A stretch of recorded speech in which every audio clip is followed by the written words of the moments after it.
In 1966, two men were found dead on a hill in Brazil, wearing strange homemade lead masks over their eyes. There were no signs of violence, no clear cause of death, and beside the bodies, investigators found a cryptic handwritten note. On August 20th, 1966, two electronic technicians traveled from their hometown to a hill known as Vintém Hill near Rio de Janeiro, Brazil. Their names were Miguel Viana and Manuel Cruz.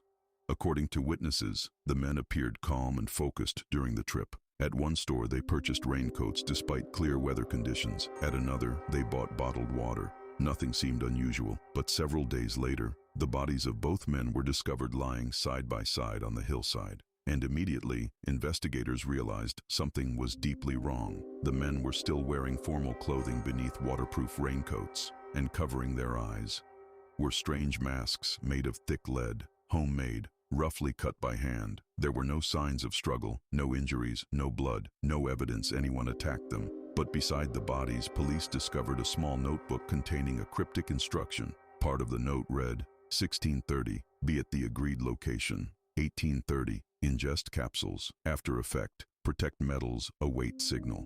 Nobody could explain what it meant, and the deeper investigators searched. The stranger the case became. Friends later claimed the two men were involved in spiritualist experiments attempting to contact extraterrestrial entities through electronic frequencies. Others described bizarre scientific rituals involving lights in the sky. Then came another disturbing detail. Several witnesses reported seeing strange glowing objects above Vintém Hill around the same time the men disappeared. One woman later claimed she observed an orange-blue object hovering silently over the area that evening. Police attempted to determine what killed the men, but toxicology tests failed to identify a clear cause, and because the bodies were discovered too late, many important forensic answers were permanently lost. Over time, theories spread everywhere: secret cult rituals, poisoning, psychological manipulation, UFO encounters, experimental spiritual practices.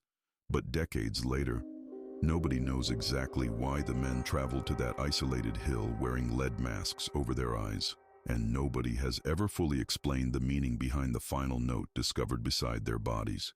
To this day, the lead masks case remains one of Brazil's strangest unsolved mysteries, because the case never truly answered the most important question: what exactly were the men expecting to see in the sky that night? Maybe the men were participating in some kind of bizarre spiritual experiment.